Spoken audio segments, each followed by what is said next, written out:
Today I am sharing with you a story of unimaginable odds. It is powerful, it is real, and it is one you will never forget.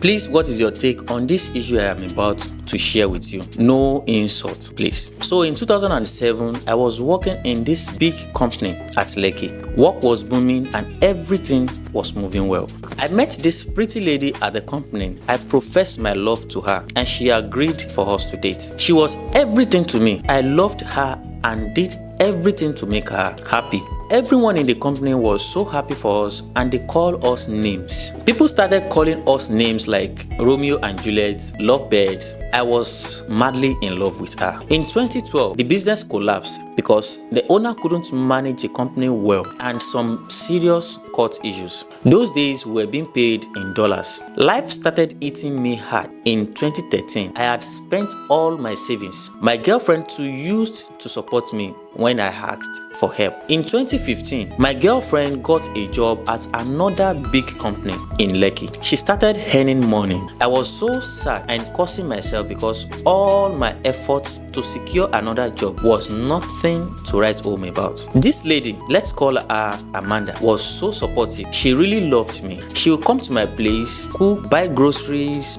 and even when leaving my apartment, she would leave huge amounts of money for me to feed. She got pregnant along the way and she wanted to keep it. And she was always talking about marriage because we've been together for so long, so we should keep the child and then marry. She will bring money so we use. I told her no, I wasn't ready. She wasn't ready to abort, but I convinced her to abort it. She did it, and some few months later, she got pregnant again. I don't know how she keeps getting pregnant. I asked her to terminate the pregnancy again. She was disturbing me with marriage. She went to sell her father's property at Ikoyi. She sold it and brought it that we should marry, and she doesn't want to lose me. The money was in millions actually. I was scrolling on Facebook one day and I met an old friend from my university days who was in Canada. She looked so beautiful. We spoke a lot about the good old days and school life back then. We started chatting often and I began to love her vibes, and it was as if we've known each other for years. But back then too, we didn't talk much in school. My girlfriend was still doing her girlfriend duties, cooking and cleaning and buying stuffs. She was always nagging and complaining about me not showing any interest in the idea of we getting married. But I wasn't interested because I can't allow a woman to pay for me to marry her. She didn't see anything wrong with that. My new friend in Canada was a nurse. She had time for me and wasn't disturbing me and nagging. She told me if I'm interested in relocating, she will assist me to relocate to Canada. I also had that thought in mind but didn't know how to raise the fund. Then I remembered my girlfriend had sold her father's property and the money was in our room. I took the money and started preparing my papers to relocate and go to my friend. I didn't tell my girlfriend about it. I did everything on low. She got to know the money wasn't where she kept it. She kept asking me about the money and I told her I used it for an investment and it will yield profits soon. She also believed me. Finally, the movement sourced and I didn't know anyone to stay with when I relocate. I spoke with my friend and she said she stays alone and I can come with her for a while then get my own place. I was so happy. Few days for me to relocate, I told my girlfriend I was going to the village to check my investments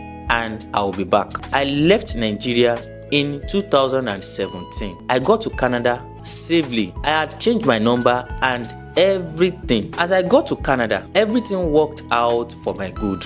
I got a good job in a good company since I am an engineer, and my friend Elisa was so supportive. She assisted me to get all the necessary paperwork to stay fully in the country. I was staying with her and I never told her I had a girlfriend in Nigeria. Of course, why should I tell her? She asked me several times though and I denied having one. My mind and attention was on how I will make it in Canada and better my life. I came to Nigeria to get lands and started building, but I didn't go to check on her and I didn't go to Ikoyi again. A friend told me he had some lands to sell. I bought the land around Ikeja and started building. In 2020, I proposed to my Canada friend and she accepted. We came to Nigeria to get married. When Amanda heard of the news, she got mad, like serious madness. Let's say her brain isn't functioning well. Because of her mental illness, she has been sacked from 2 different jobs. I am married now